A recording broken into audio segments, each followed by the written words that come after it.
everybody, welcome back to the channel. Today I'm going to take you on a little field trip out into the field, and I just want to show you a little tip or a tool that we use that helps us to get straighter stems and protect against wind damage in our flower gardens. So come on and tag along. So this is the netting that I like to use on my flowers, and it's actually called hortonova cloth. I purchased this from either Johnny's Seeds or the Gardener's Workshop, and it comes in different widths. This is the 36-inch, and I get it in a 300-foot roll. I'll show you the package here in a second. People are concerned and ask me all the time about, placing the flowers in the net. So what you do is you put the netting at the height that you know that your flowers or your garden plants, your vegetables are going to grow. And you preset the height, and then the flowers or the plants grow up through the netting, and it gives it support, especially for taller ones. I'm going to walk you down here and show you, like, this is the straw flower, and you can see how it's beginning to grow up through the netting. Like these tall gladiolas. When I set the bulbs, I went ahead and put the netting in, and now you can see how all of the blooms are growing up through the netting, and it gives it nice support. So when the wind blows or anything that's top heavy like that, it won't fall over. Here's another great example. These are my cosmos. Now these guys, I don't know if you can see me or not, but they're like almost up to my shoulder. But they grew up through the netting, and it gives them great support. And so I did something a little different this year, just a little experiment. On my zinnias, I went ahead and netted these, and you can see how they're growing up through there. It's giving them great support. But on these guys, I thought I would just try the corral method with twine. We had a really giant windstorm come through here the other day, and look at this. See how they fell over on the twine, and some of them broke off. So look at that. The wind totally pushed it over. The twine is just not strong enough or give it enough support to totally hold the plants up in strong winds. There's some more over there that I did the twine on. I'm definitely a fan of the netting. I mean, why not? Why wouldn't you want to support your plants, right? Now, with that being said, there are certain plants or flowers that I choose not to do netting on, and Gomphrena is one of them. And the reason is because Gomphrena can be really tangly. You can see here how they all kind of, when they get tall, they kind of grow every which way. And if I had netting on that, when I came to harvest these guys, it would be really difficult to get them untangled out of the net, especially when they're spent and I'm ready to take them out. So they've done pretty good on their own. Actually, I do have a twine around them just to kind of keep them in the space here, but they've done pretty good. And I do the same thing for my sunflowers. So you can see here I use several different layers of twine on my sunflowers, and the reason why I don't use netting is because I succession plant my sunflowers. So I use the Pro Cut, so they are like one and done, right? So I harvest them, and once they're gone, let me show you down here, I'll cut them down like this and leave just a little bit of the stem sticking up out of the ground, and then I'll come back through and I'll pull all those out, and then I'll replant. So these and these have all been cut. These have not been cut yet, but I just kind of laced the twine back and forth through that, and it just gives them a little bit of support when we have high winds. But if I had netting on this whole bed, it would be difficult for me to get in there and do my succession planting. So that's one that I've planted out. This one is ready to plant out.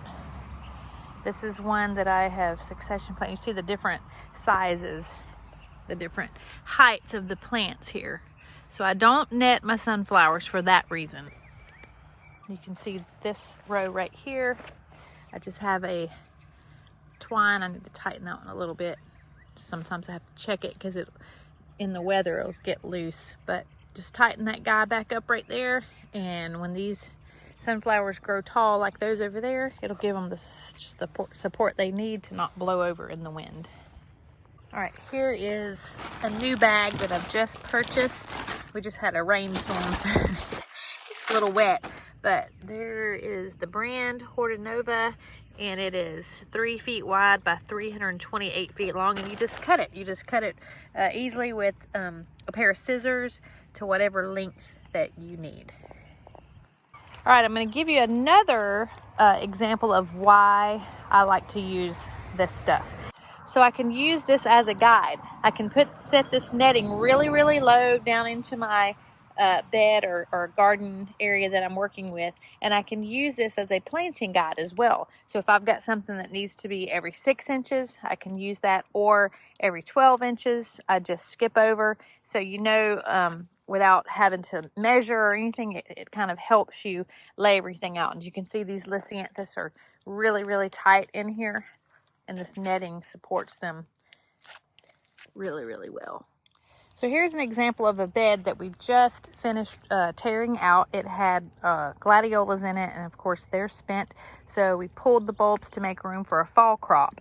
So I've got my drip tubing already in place. I'll get in here and I'll just clean out all these weeds.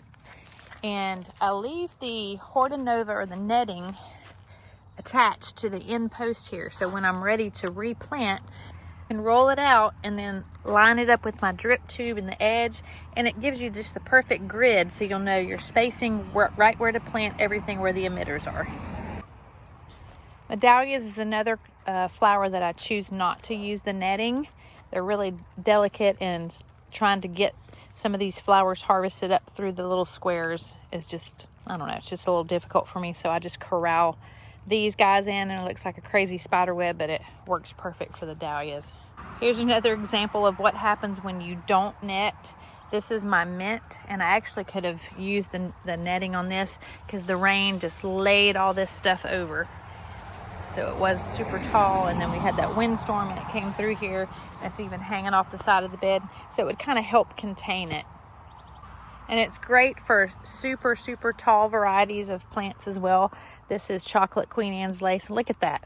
Look how tall that is. That is like over my head, but it's giving it great support right there at the base of the stems. So I highly, highly recommend netting your plants if you have any height whatsoever to them. And if you have wind like we do, we live down on the Florida Gulf Coast, and so we get hurricanes and windstorms, thunderstorms off the Gulf all the time, and this netting really, really has saved me several times. So I will say as well that it's a great investment because this stuff's reusable. I roll it up in the winter when I'm not growing, and just store it in the shed or the greenhouse. Just roll it up, tie a piece of twine on it, and you're good to go for next year. So here's another plant that I use the netting on. These are snapdragons. And look at the difference, guys. Look at this. These were not in the net, and look how they're laying down. They escaped the edge of the netting there.